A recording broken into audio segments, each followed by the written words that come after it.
क्या हाल है आप सभी के? अच्छे हो? चलो, तो लास्ट लेक्चर में आपने देखा कि हमने मानव के उत्सर्जन तंत्र की संरचना का अध्ययन किया था, ठीक है। और इस आज के लेक्चर में मैंने जैसे आपको कल बताया था कि हम उत्सर्जन तंत्र या मैं ये कहूं वृक्क की औतकी हिस्टोलॉजी, वृक्क की औतकी देखेंगे, या मैं ये कहूं कि वृक्क की आंतरिक संरचना के बारे में बात करेंगे, ठीक है। तो ये भी एक क्वेश्चन है। एक क्वेश्चन तो ये हो गया कि मानव उत्सर्जन तंत्र की संरचना को समझाइए। तो उस क्वेश्चन में हमको क्या करना था कि मानव उत्सर्जन तंत्र में 4 भाग होते हैं। सबसे पहले वृक्क, मूत्रवाहिनी, मूत्राशय और मूत्रमार्ग, ठीक है। उनकी संरचना हमने लास्ट वीडियो में देख ली थी। नेक्स्ट हम क्या कर रहे हैं, वृक्क की औतकी हिस्टोलॉजी ऊतक लेवल पर, ठीक है। तो कई बार ये क्वेश्चन यानी कि ये जो डायग्राम है वो भी पूछ लिया जाता है। अब इसको हम लेवल करेंगे, नामांकित करेंगे, ठीक है। चलिए तो देख लेते हैं कि वृक्क की औतकी क्या होती है। सुनिए तो भाई, सबसे पहले हमें ये लिखना है कि वृक्क एक संयोजी ऊतक के खोल द्वारा घिरा रहता है, जिसे कैप्सूल या मैं ये कहूं संपुट कहते हैं। मतलब वृक्क संपुट रीनल कैप्सूल। ये क्या कह रहा है कि भाई ये जो वृक्क होता है वह सबसे पहले एक आवरण द्वारा ढका हुआ रहता है, पूरा वृक्क, और इस आवरण को हम क्या कहते हैं, रीनल कैप्सूल कहते हैं, ठीक है। इस कैप्सूल के अंदर जो हमारा वृक्क है वह 2 भागों में बटा हुआ होता है। 2 भागों में बटा हुआ होता है। नंबर 1 वलकुट और सेकंड है मध्यांश। बात को जरा ध्यान समझो। वृक्क की औतकी तो हमें क्या लिखना है कि वृक्क के ऊपर एक संयोजी ऊतक का खोल होता है, एक आवरण होता है। उस आवरण को हम रीनल कैप्सूल कहते हैं। इस कैप्सूल के अंदर जो हमारा एक वृक्क होता है वह 2 भागों में बटा हुआ होता है। 2 भाग। पहला जो भाग है वह है वलकुट और सेकंड जो भाग है वो क्या है, मध्यांश है, ठीक है।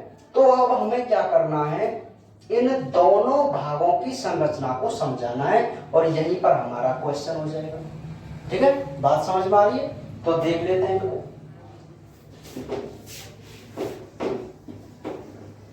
फर्स्ट वन हम बात करें, नंबर 1 वलकुट। क्या है? वलकुट। तो वलकुट को हम क्या कहते हैं, कॉर्टेक्स बोलते हैं। क्या बोलते हैं? कॉर्टेक्स बोलते हैं। तो वलकुट के पॉइंट देख लेते हैं। क्या लिखना है कि यह बाह्य स्तर है या बाहरी भाग है जो गहरे लाल रंग का होता है। जो वलकुट होता है वो सबसे आउटर पार्ट होता है जो गहरे लाल रंग का होता है। आपको जो ये लाइनिंग दिखाई दे रही है, जहां जहां आपको ये लाइनिंग दिखाई दे रही है, समझ लेना वह कॉर्टेक्स वाला भाग है। समझ में आ गई बात? जहां आपको लाइनिंग दिखाई दे रही है ना, वह इसका कौन सा भाग है, कॉर्टेक्स भाग है। ठीक है, नेक्स्ट पॉइंट, वलकुट का कुछ भाग मध्यांश में धसा रहता है, जिन्हें बर्टनी के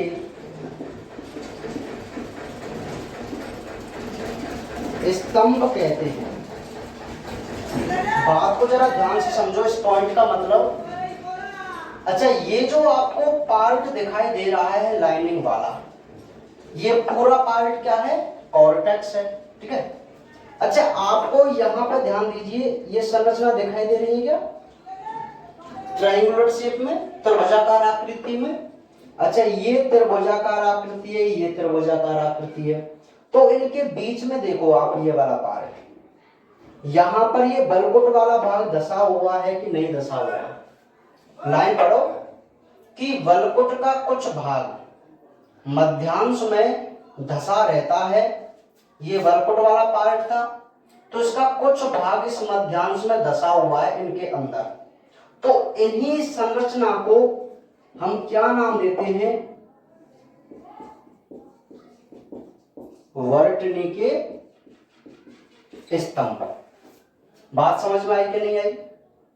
दोनों पॉइंट क्लियर हो गए कि जो बलकुट है वह रीनल वृक्क का सबसे बाह्य भाग है, ये पूरा जो बाहर का भाग आपको दिखाई दे रहा है वो बाह्य भाग बलकुट है, और इसका कुछ भाग मध्यांश में धसा रहता है, जिन्हें क्या कहते हैं, बर्टनी के स्तंभ कहते हैं। ठीक है, और एक पॉइंट हम इसमें क्या लिख देंगे कि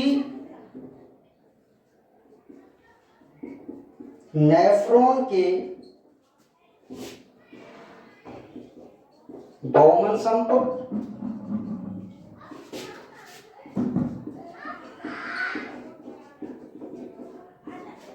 समीपस्थ व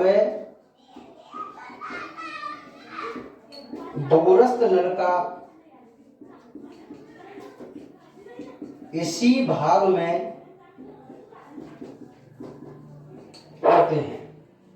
बात को जरा ध्यान से समझिए कि बलकुट की अगर हम बात करें, बलकुट के 3 पॉइंट आपको यहां पर याद करने, मैं आपको क्लियर आपको बता देता हूं कि भाई बलकुट जो सबसे बाहर की परत होती है, या मैं ये भी कह सकता हूं कि बलकुट रीनल कैप्सूल के जस्ट नीचे होता है, यानी कि वृक्क संपुट के नीचे होता है। ठीक है, और कैसे रंग का है, गहरे लाल रंग का। ठीक है, नेक्स्ट क्या लिखेंगे, किस बलकुट का कुछ भाग, यानी कि एक सकरा भाग होता है, सकरा भाग वह मध्यांश में धसा रहता है, जिन्हें क्या कहते हैं, बर्टनी के स्तंभ कहते हैं। और नेफ्रॉन के, अब मैं आपको यहां पर एक बात बता दूं कि अगला जो हमारा क्वेश्चन चलने वाला है वो मुख्य रूप से नेफ्रॉन ही चलेगा, वृक्काणु जिनको कहते हैं। आपने कई बार इनके बारे में सुना है कि वृक्क की फंक्शनल जो यूनिट है, क्रियात्मक जो इकाई होती है वृक्क की, वो कौन होती है, नेफ्रॉन होती है ना। तो नेफ्रॉन के हम डिटेल में इसी क्लास में पढ़ेंगे आगे, अभी आगे पढ़ेंगे नेफ्रॉन की संरचना के बारे में। ठीक है, तो नेफ्रॉन जो होते हैं, एक वृक्क में 10 लाख होते हैं नेफ्रॉन। तो जो ये आपको भाग दिखाई दे रहा है ना, तो जो नेफ्रॉन होते हैं उसके, देखो अभी मैं आपको बताऊंगा तो आपको लेट समझ में आएगा, अभी इससे आगे जब मैं नेफ्रॉन की संरचना कराऊंगा तो आपको ये सारे भाग पता चल जाएगा कहाँ होते हैं। फिलहाल आप इतना याद रखो कि नेफ्रॉन के 5 भाग जो हमने डिवाइड किए थे, नेफ्रॉन के 5 भाग होते हैं संरचना में, उनमें से बौमेन संपुट, समीपस्थ नल का और दूरस्थ नल का किस भाग में होते हैं, बलकुट भाग में होते हैं। ठीक है, तो ये 3 पॉइंट आपको किस में ऐड करने हैं, कॉर्टेक्स में पढ़ने हैं, बलकुट में पढ़ने हैं। आराम से समझ में आगे की बात ले जाए। भाई बलकुट है सबसे बाहर का स्तर होता है जो गहरे लाल रंग का होता है, बलकोट का कुछ भाग मध्यांश में धसा रहता है जिसे बर्टनी के स्तंभ कहते हैं। और लास्ट में कि नेफ्रॉन के बोमेन संपुट, समीपस्थ नल का और दूरस्थ नल का, तीन संरचना इस भाग में प्रेजेंट होते हैं। कौन से भाग में? कॉर्टेक्स भाग में। बात समझ में आई कि नहीं आई? चलिए, तो कॉर्टेक्स के बाद जो सेकंड है वो क्या है? मेडुला, मध्यांश। ठीक है, तो सेकंड जो पार्ट है वो क्या होता है भाई? मध्यांश, जिसको हम क्या कहते हैं? मेडुला। ठीक है, तो मध्यांश देखिए, मध्यांश में एक पॉइंट तो यही हो जाएगा कि यह भीतरी भाग है। भाई वो आउटर था तो ये क्या है? भीतरी भाग है। ठीक है, नेक्स्ट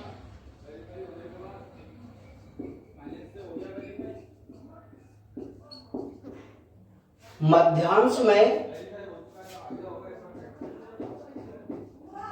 बलकोटी भाग के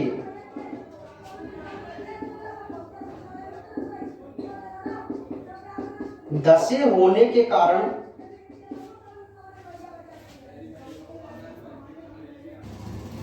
मध्यांश में बलकोटी जो भाग होता है उसके धसे होने के कारण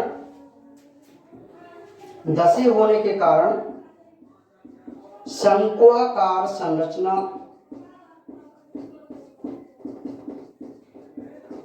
दिखाई देती हैं, जिन्हें पिरामिड कहते हैं। नेक्स्ट, पिरामिड आपस में संयुक्त होकर, जो पिरामिड होते हैं वो, या मैं कहूं संयुक्त होकर मत लिखो आप चाहे, पिरामिड एक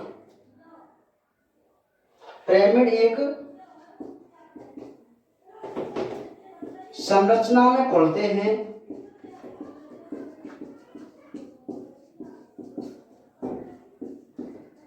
जिन्हें कैलिक्स कहते हैं। जो संरचना होती है वो नलिकाकार होती है ना, नलिकाकार, जिसे कैलिक्स कहते हैं। और कैलिक्स संयुक्त होकर पेल्विस में खुलते हैं। ठीक है, बात समझ में आ गई? चलिए अब इसको डायग्राम के हिसाब से आप देख लेते हैं कि भाई जो मेडुला है मध्यांश, ये इसका भीतरी भाग होता है। भाई ये तो पूरा कॉर्टेक्स है और इसके अंदर जो आपको ये संरचना दिखाई दे रही है वो क्या है? मेडुला है, मध्यांश है। तो मध्यांश में बलकुटी भाग के, अच्छा ये बलकुटी भाग इसके बाहरी ओर धसा हुआ है कि नहीं धसा हुआ, जिनको हम बर्टनी के स्तंभ कह रहे थे। तो धसे हुए होने के कारण यहां पर कुछ शंकु जैसी आकृति की संरचना बन जाती है, जिन संरचनाओं को हम क्या कहते हैं? पिरामिड कहते हैं। क्या कहते हैं? पिरामिड कहते हैं। और ये पिरामिड, ये जो पिरामिड होते हैं एक कीपनुमा या नलीनुमा संरचना में, आपको देखो ये दिखाई दे रही है यहाँ पे, ये वाली देखो ये नली है। ठीक है, ये पिरामिड है और ये क्या है? नली। तो इन संरचनाओं को हम क्या कहते हैं? कैलिक्स कहते हैं। क्या कहते हैं? कैलिक्स। और ये जो पूरे कैलिक्स होते हैं, देखो ये सारे कैलिक्स हैं, 1 2 3 4 ये वाले, ये पूरे संयुक्त होकर ये जो कॉमन आपको संरचना दिखाई दे रही है ये वाली, इसको हम क्या बोल देते हैं? पेल्विस बोल देते हैं। क्या बोल देते हैं?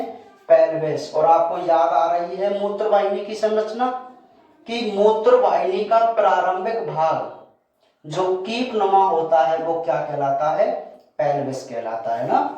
तो यहां से समझ में आ गया मेडुला आपको। देखो एक बार कि मेडुला एक भीतरी भाग होता है, इसके मध्यांश में जो बलकुटी भाग दशा होता है उसके कारण यहाँ पर शंकु जैसी संरचनाएं दिखाई देती हैं, जिनको हम क्या कहते हैं, पिरामिड कहते हैं। ये पिरामिड एक नलीनुमा संरचना में खुलती है, जिनको कैलिक्स कहते हैं। और जो कैलिक्स होते हैं वो संयुक्त होकर किसमें खुलते हैं, पेल्विस में। ठीक है। और एक लास्ट पॉइंट क्या है कि इसमें नेफ्रॉन के हेनली लूप व संग्राहक नलिका होती है। नेफ्रॉन के जो 5 भाग थे उसमें से 3 भाग तो कॉर्टेक्स में प्रेजेंट थे, बौमेन संपुट, समीपस्थ नलिका और दूरस्थ नलिका। लेकिन जो मेडुला वाला भाग है उसमें नेफ्रॉन के 2 ही भाग, एक तो हेनली लूप और एक संग्राहक नलिका प्रेजेंट होती है। ठीक है। तो ये जो हमारा एक क्वेश्चन है वो क्या है, वृक्क की औतकी, हिस्टोलॉजी ऑफ किडनी। तो ये आपको डायग्राम दिखाई दे रहा है। ये जो डायग्राम है वो वृक्क की औतकी का है, जिसमें हमने क्या पढ़ा था कि वृक्क चारों ओर से एक आवरण द्वारा घिरा रहता है, जिसको रीनल कैप्सूल कहते हैं। इसके 2 भाग होते हैं इसके अंदर।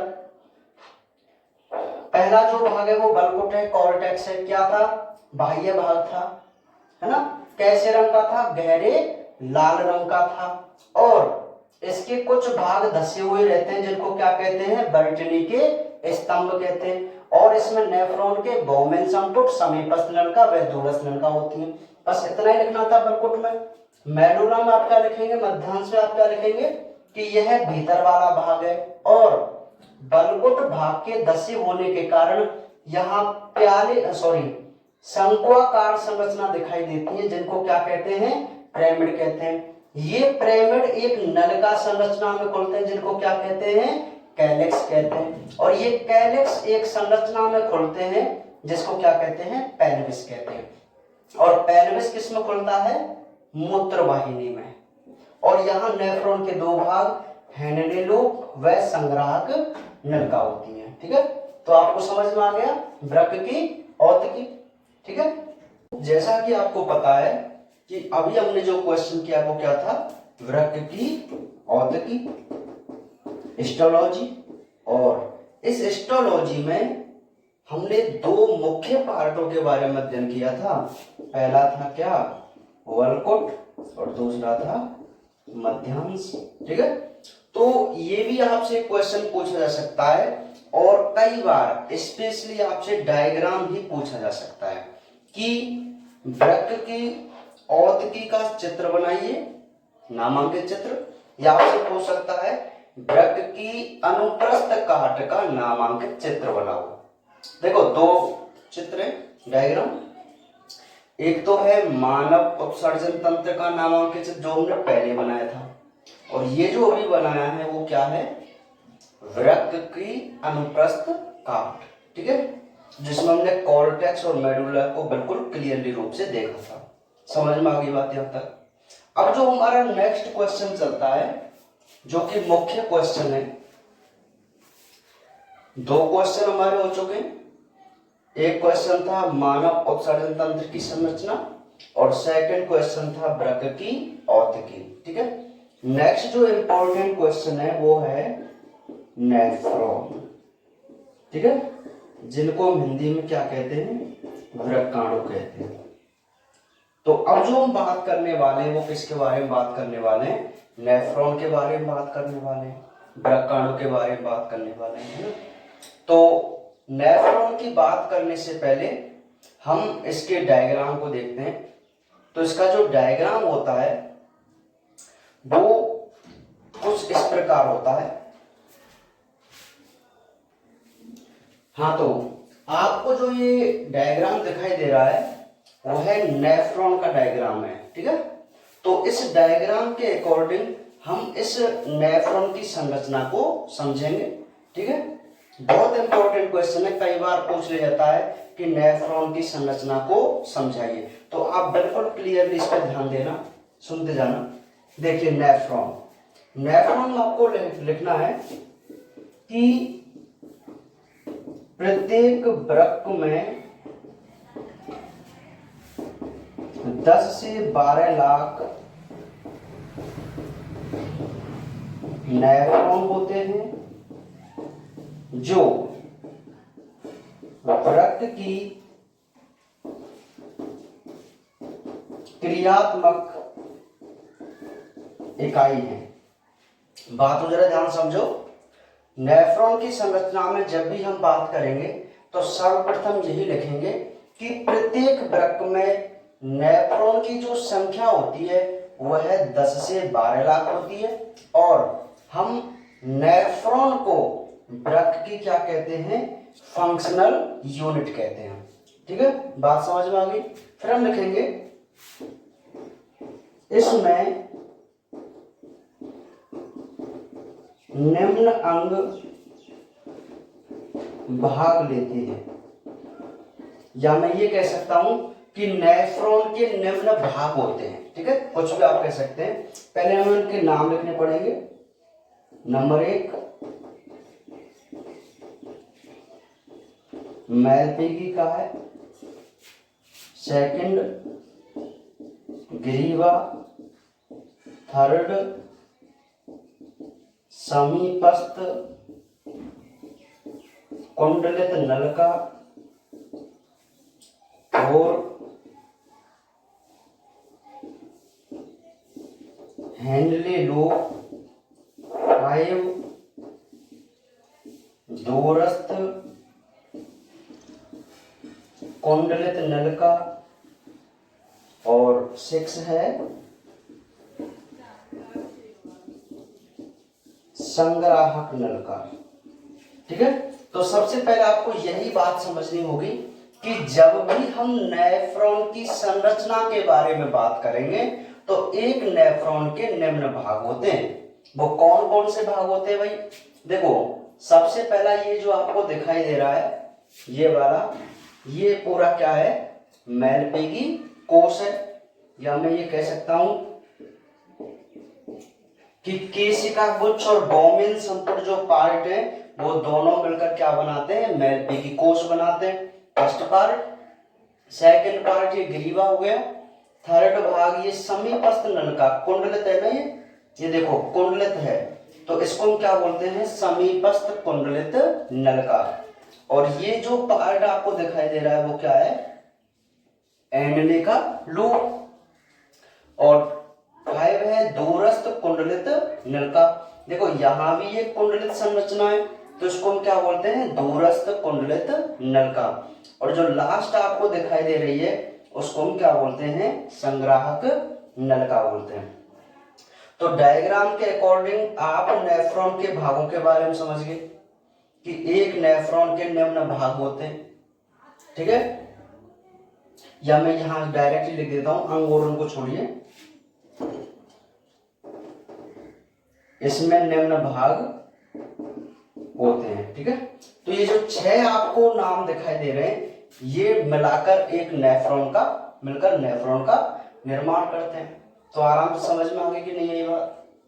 यहां तक क्लियर है? चलिए, तो अब हमें क्या करना है, अब इन सभी पार्टों की डिटेल हमें पढ़नी है, एक्सप्लेन हमें करना है। तो एक एक को हम क्रम से समझते हुए चलते हैं।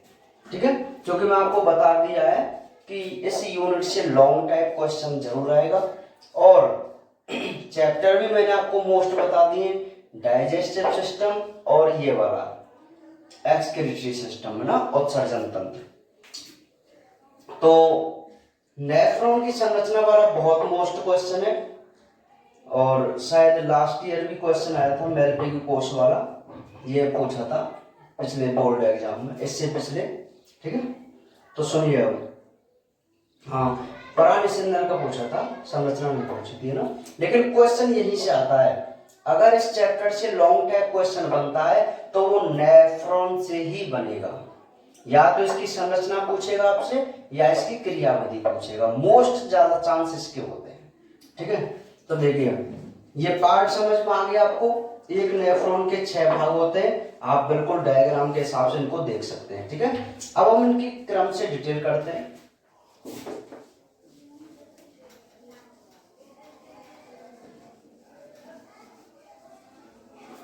तो सबसे पहले हम नंबर 1 बात करते हैं मैलपीगी कोश, या मैं कह सकता हूं मैलपीगी काय। ठीक है, कोई फर्क नहीं पड़ता शब्दों से। सुनिए, क्या है मैलपीगी कोश? यह एक प्याली नुमा भाग है जो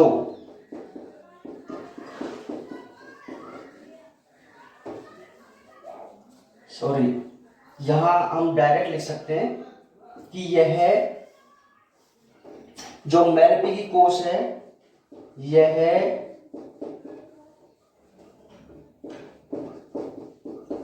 अग्रभाग है जो 2 भागों से मिलकर बनता है।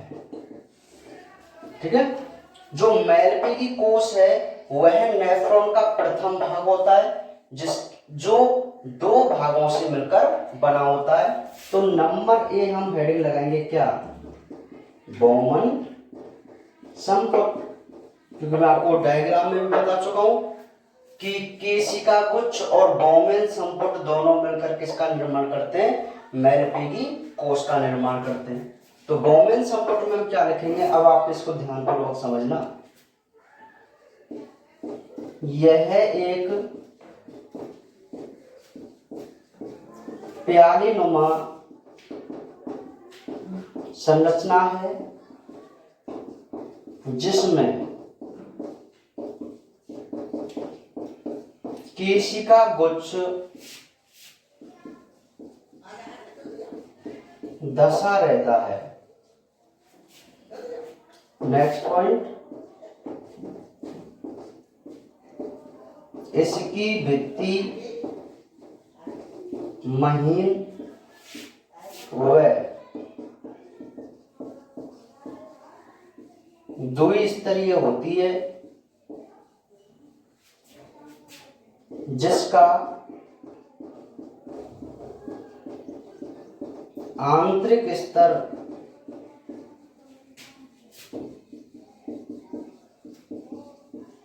विशेष प्रकार की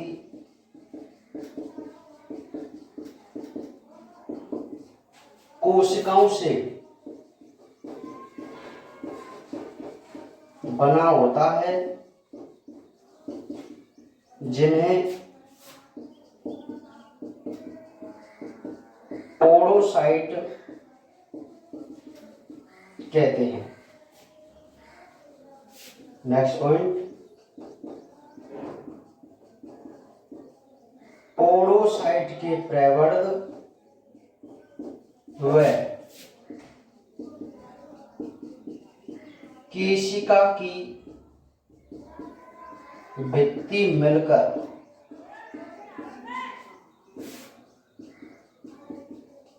ग्लोमेरुलस स्तर का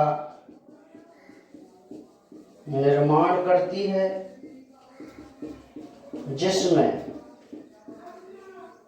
अनेक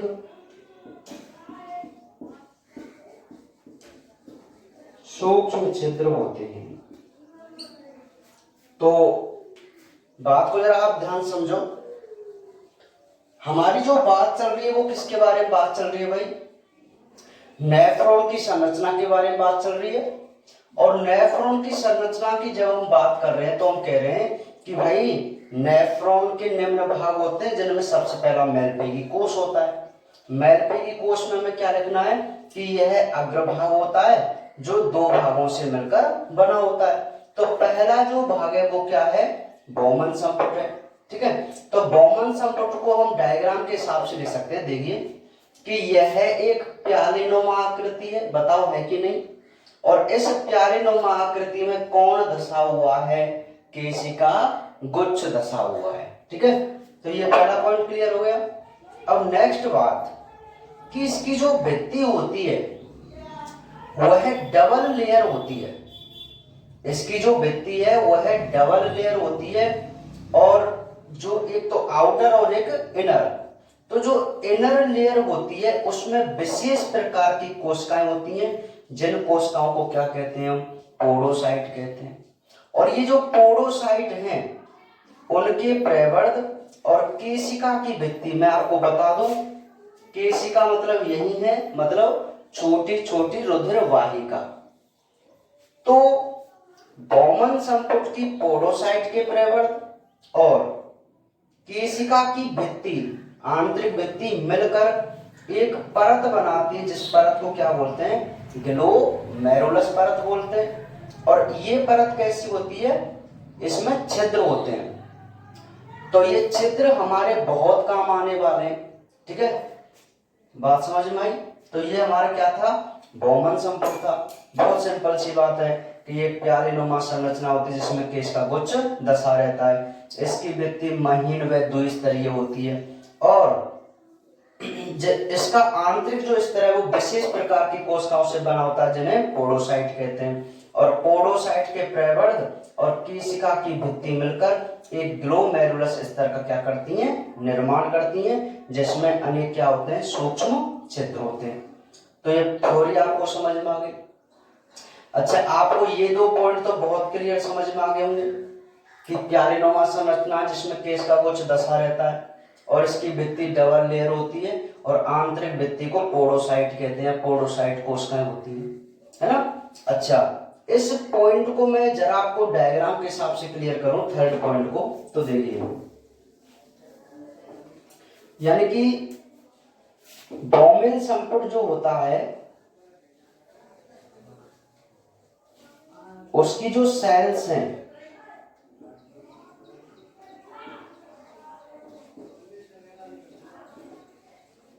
कुछ इस प्रकार की पोडोसाइट सेल्स होती हैं। तो इन पोडोसाइट सेल्स में क्या है? बीच बीच में छिद्र होते हैं। ठीक है, क्या होते हैं? छिद्र होते हैं। भाई अब मैं इसकी औत की कर रहा हूं, ये तो आपको सिंपल लाइनिंग दिखाई दे रही है, लेकिन इसको वास्तविक रूप से हम देखें, इसकी माइक्रोस्कोप से अगर हम देखें तो इसके इनर स्ट्रक्चर में कुछ इस प्रकार के हमें प्रवर्ध दिखाई देते हैं, और जो एंडोथेलियम होती है उस एंडोथेलियम में भी छोटे छोटे क्या पाए जाते हैं? सूक्ष्म छिद्र पाए जाते हैं। तो ये जो सूक्ष्म छिद्र हैं, इन्हीं सूक्ष्म छिद्रों से जो हमारा रक्त होता है, जब मूत्र का निर्माण होगा तब हम उसको समझाएंगे, आपके बहुत काम आएगी ये बात। ठीक है, तो बौमन संपुट की पोडोसाइट और रुधिर केशिका की एंडोथेलियम परत दोनों इस प्रकार मिली हुई होती हैं, और इन दोनों में ही सूक्ष्म क्या होते हैं? छिद्र होते हैं, जिससे ये एक छलनी की भांति कार्य करती है। ये एक परत बन जाएगी ना, तो इस परत में क्या होंगे? सूक्ष्म छिद्र होंगे, जिससे ये छलनी की भांति कार्य करेगी। तो तीसरे पॉइंट का मतलब यही है कि पोडोसाइट के प्रवर्ध और केशिका की भित्ति आपस में मिलकर एक ग्लोमेरुलस स्तर का क्या करती हैं? निर्माण करती हैं, जिसमें अनेक सूक्ष्म छिद्र होते हैं। तो बात समझ में आई कि नहीं आई बौमन संपुट के बारे में? ठीक है, आराम से लिख सकते हैं। चलिए, तो नेक्स्ट हम देखते हैं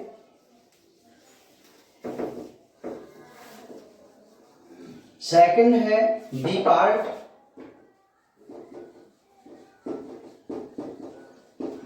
ग्लोमेरुलस।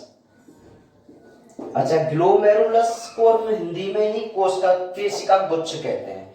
ये जो केशिका गुच्छ है इसको इंग्लिश में ग्लोमेरुलस कहा जाता है ना। तो ग्लोमेरुलस में आपको क्या लिखना है कि इसमें अविवाही धमनी या धमनिका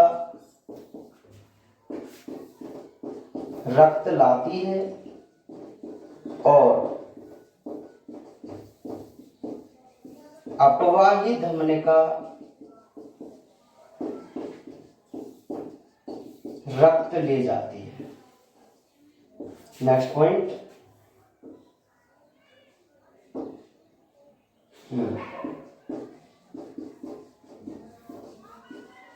अविवाही धमनिका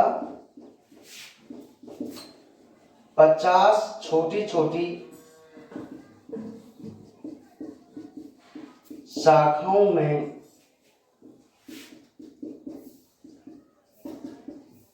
विभाजित होकर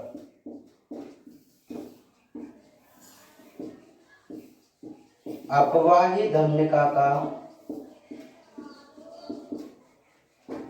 निर्माण करती है। नेक्स्ट,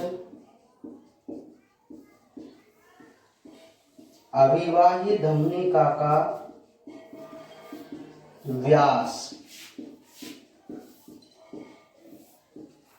अपवाही की तुलना में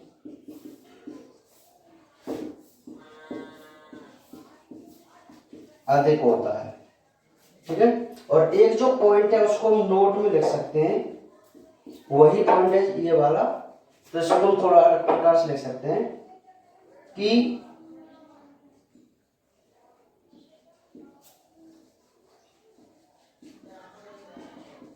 केशिका की एंडोथेलियम, केशिका की एंडोथेलियम व बौमन संपुट की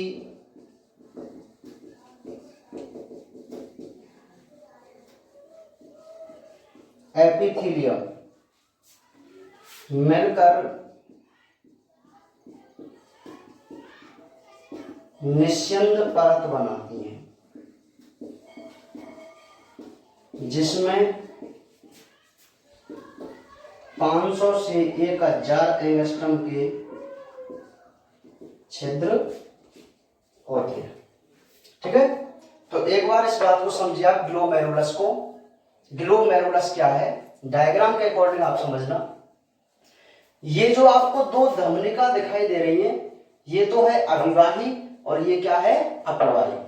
तो वो ये कह रहा है कि भाई इसमें अविवाही धमनिका तो रक्त को लेकर आती है, हमारी बॉडी से जो रक्त है उस रक्त को यहाँ ये जो अविवाही धमनिका है वो लेकर आती है और कहाँ डालती है, बौमेन संपुट की गुहा में। ठीक है, तो अविवाही धमनिका तो रक्त को लाती है और अपवाही धमनिका इस रक्त को ले जाती है। कहाँ से, बौमेन संपुट से या नेफ्रॉन से। देखो डायग्राम में आपको क्लियर दिखाई दे रहा है कि अविवाही धमनिका ये रक्त को लाएगी और अपवाही धमनिका इस रक्त को बाहर ले जाएगी। ठीक है, पहला पॉइंट क्लियर है। नेक्स्ट पॉइंट क्या कहता है कि जो अविवाही धमनिका होती है, ये जो अविवाही धमनिका है वह आगे चलकर 50 छोटी छोटी केशिकाओं में डिवाइड हो जाती है। देखो आपको ये दिखाई दे रही संरचना, ये वाली, तो ये मान लीजिए कि ये जो अविवाही धमनिका थी वो 50 इस प्रकार से डिवाइड हो गई, मतलब एक नलिका से 50 नलिकाओं में विभाजित हो गई। और जो प्रत्येक नलिका है उसको हम क्या बोलेंगे, अपवाही धमनिका बोलेंगे। ये तो अविवाही धमनिका है जो 50 शाखाओं में डिवाइड हो गई थी। और अच्छा, जब ये 50 शाखाओं में डिवाइड होगी तो यहाँ पर एक गुच्छे जैसी संरचना बनेगी कि नहीं बनेगी, तो उसी गुच्छे को हम क्या कह देते हैं, केशिका गुच्छ कह देते हैं। ठीक है, समझ में आ गई बात। मैं ये भी कह सकता हूं कि अविवाही धमनिका 50 छोटी छोटी शाखाओं में विभाजित होकर केशिका गुच्छ का निर्माण करती हैं। अपवाही धमनिका भी आप कह सकते हैं और ये भी कह सकते हैं कि केशिका गुच्छ का निर्माण करती हैं। चलो ज्यादा सही यहाँ पर केशिका गुच्छ लिख देते हैं या ग्लोमेरुलस लिख सकते हैं, केशिका गुच्छ का निर्माण करती हैं। और अविवाही जो धमनिका होती है उसका व्यास, जैसा कि आपको डायग्राम में ही दिखाई दे रहा है कि इसका व्यास अधिक है और इसका व्यास कम है। ठीक है, और लास्ट पॉइंट वही था कि भाई केशिका की एंडोथेलियम, क्योंकि मैंने आपको बता रखा है कि जो रुधिर वाहिनियां होती हैं उनके 3 स्तर मैंने आपको बताए थे, tunica externa, tunica media, tunica intima. और इंटाइमा में मैंने आपसे कहा था कि इसको हम एंडोथेलियम लेयर भी कहते हैं। तो हर रुधिर वाहिनी का जो आंतरिक स्तर होता है वो एंडोथेलियम होता है। तो केशिका का एंडोथेलियम और गौमेन संपुट की एपिथेलियम जो परत है वो मिलकर एक निस्यंद परत का क्या करती है, निर्माण। निस्यंद का मतलब होता है छनना, मतलब एक ऐसी परत बनाती है जो छानने का कार्य करती है, जिसमें 500 से 1000 एंगस्ट्रम के सूक्ष्म क्या होते हैं, छिद्र होते हैं। ठीक है, तो ये बात समझ में आई कि नहीं आई? क्लियर है? चलिए आगे चलते हैं। तो ये जो अब हमने बात की है वो किसके बारे में बात की है? अभी हमने फर्स्ट पार्ट के बारे में बात की है, जिसको हम क्या कह रहे थे, मेलपीगी कोष कह रहे थे। बात समझ में आई कि नहीं आई? तो फर्स्ट स्ट्रक्चर समझ में आ गई आपको? ये वाली हमने बात कर ली है मेलपीगी कोष के बारे में है। इसमें हमने क्या पढ़ा, एक तो गौमेन संपुट पढ़ा और एक केशिका गुच्छ पढ़ा। गौमेन संपुट प्यालेनोमा पढ़ा था, है समझ में आ गई होगी आपको? चलिए तो नेक्स्ट जो है वो है ग्रीवा। तो जो ग्रीवा होती है उसमें एक बहुत सिंपल सी फॉर्म ले सकते हैं कि यह एक पतला भाग है जो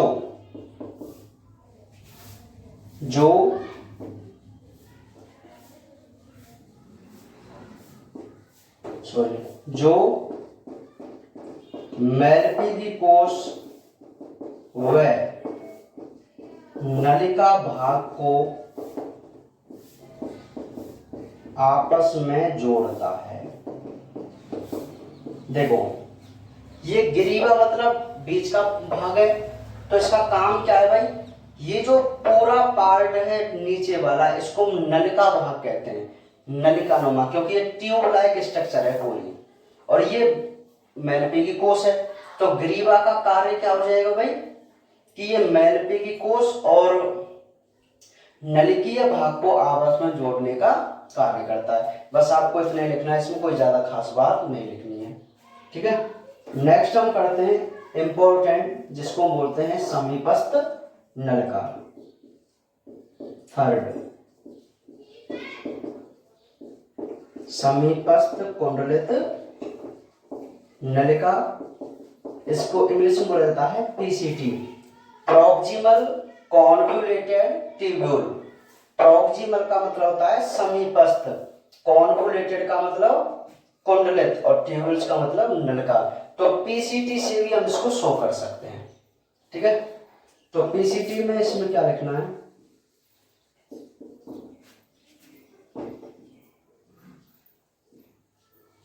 ग्रीवा एक कुंडलित नलिका से जुड़ती है जिसे पीसीटी कहते हैं। नेक्स्ट, इसमें अनेक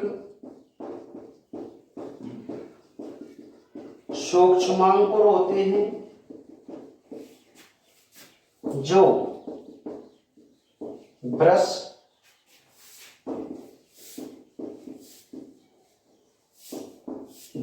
बॉर्डर का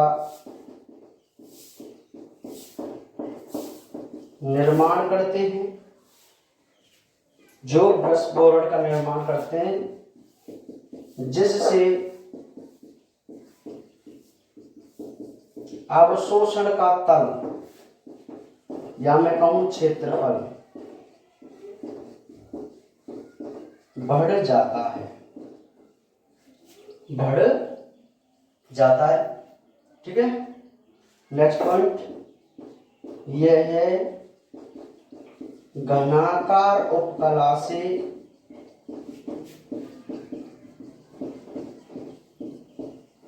आस्तरित होती है।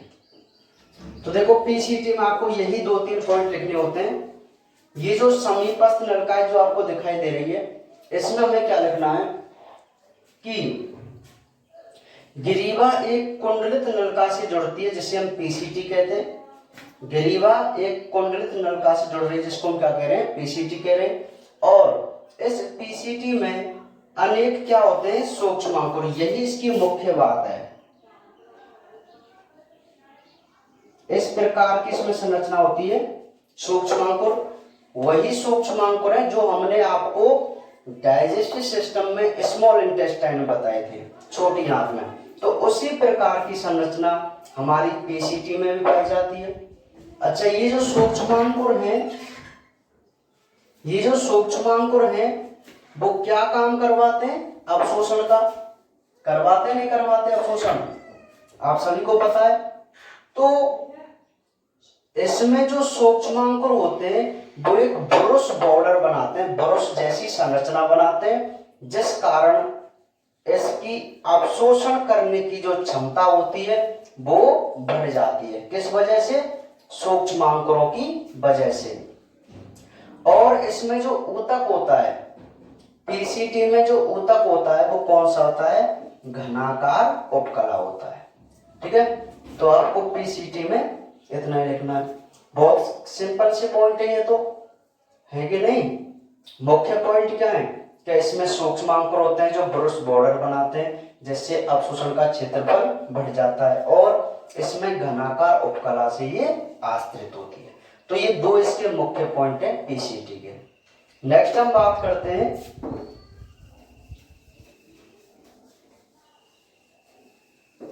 अच्छा, ये तो पीसीटी की बात हो गई। अब ये वाली संरचना बची हुई है, ठीक है। तो ये क्या है, इसको हम बोलते हैं हेनले का लोब।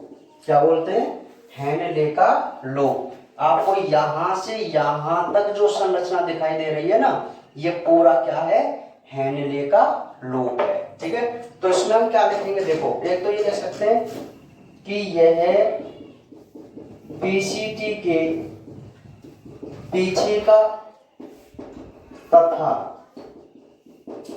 नेफ्रॉन का मध्य भाग है जो यू आकृति का होता है। नेक्स्ट पॉइंट, इसमें आरोही व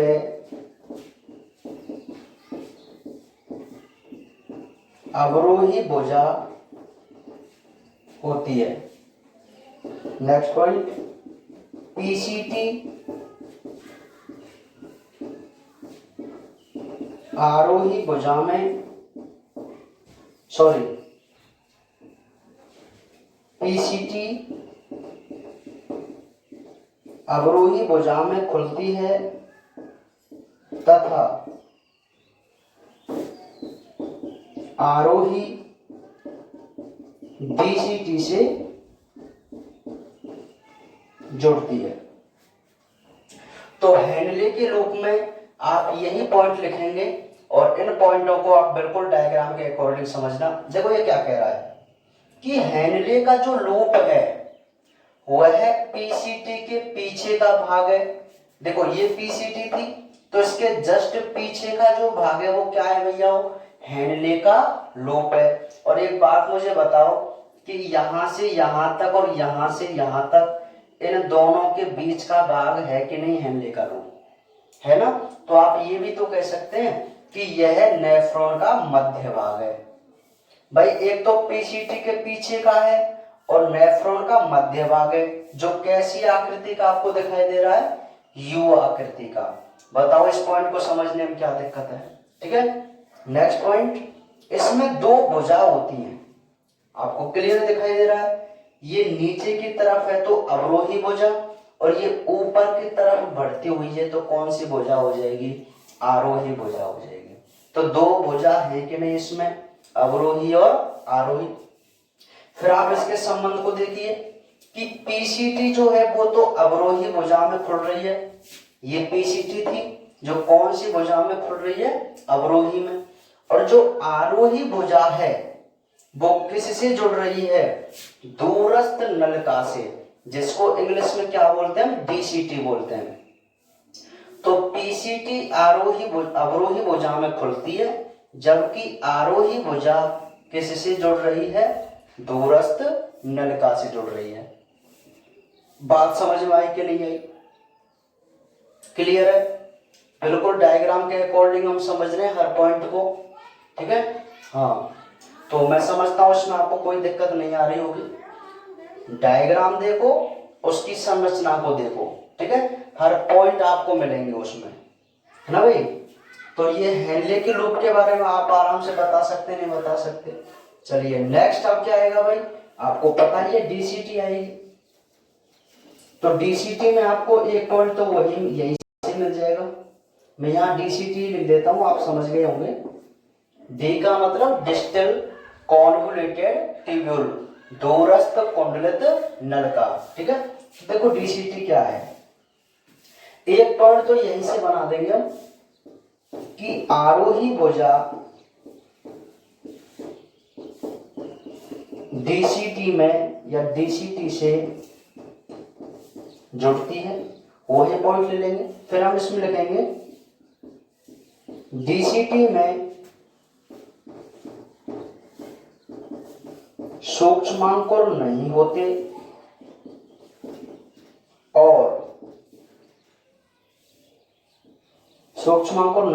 और ये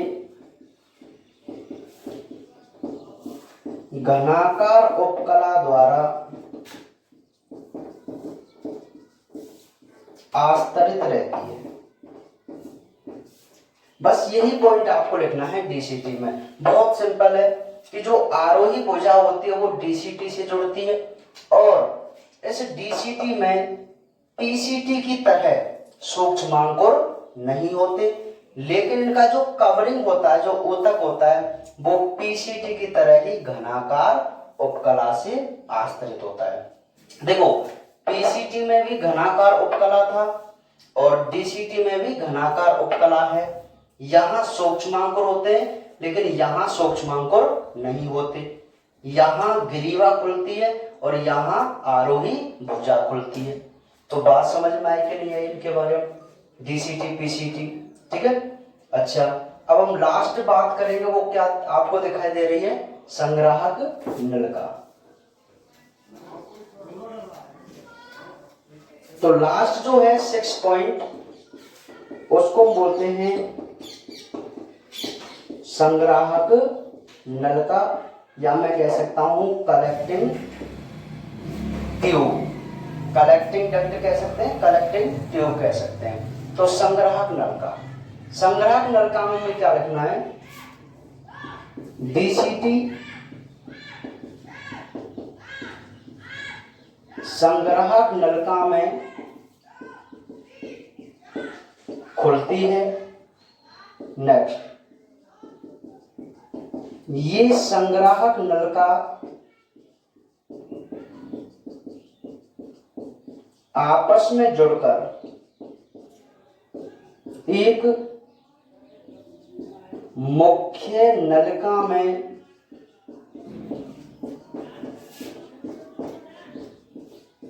खुलती हैं, जिससे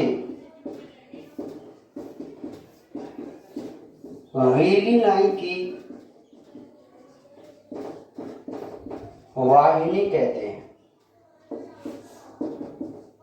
ये वाहिनी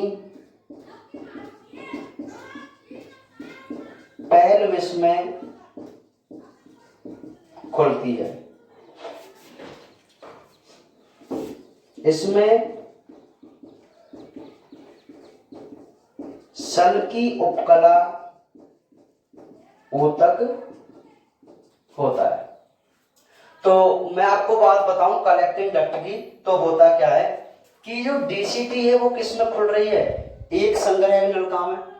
अच्छा, बहुत सारे नेफ्रॉन, भाई हमारे तो 10 से 12 लाख नेफ्रॉन एक ही में, तो प्रत्येक नेफ्रॉन की जो संग्राहक नलिका होती है वो आपस में जॉइंट होकर एक मुख्य नली बनाती है, और उस मुख्य नली को हम क्या कहते हैं? वेलिनाई की वाहिनी कहते हैं। अच्छा, ये जो वेलिनाई की वाहिनियां होती है वो कहाँ जाके खुलती हैं? पेल्विस में। अब पेल्विस आपको पता चल गया होगा कहाँ पे होता था? मूत्र वाहिनी का प्रारंभिक भाग पेल्विस था, ठीक है, क्योंकि मूत्र वाहिनी क्या काम करती है? मूत्र को ले जाने का काम।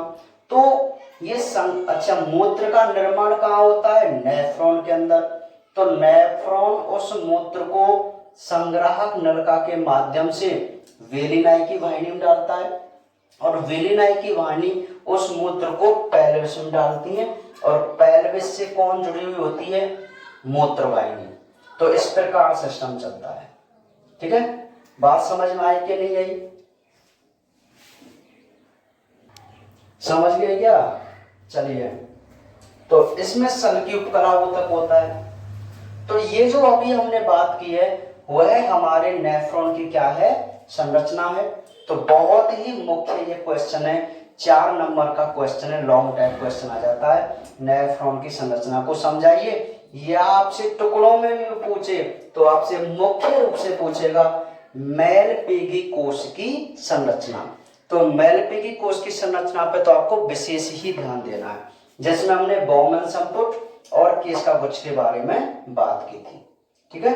तो आज के लेक्चर में हम केवल इतना ही पढ़ेंगे, और नेक्स्ट लेक्चर में हम इसकी क्रिया विधि देखेंगे नेफ्रॉन की, ठीक है भाई।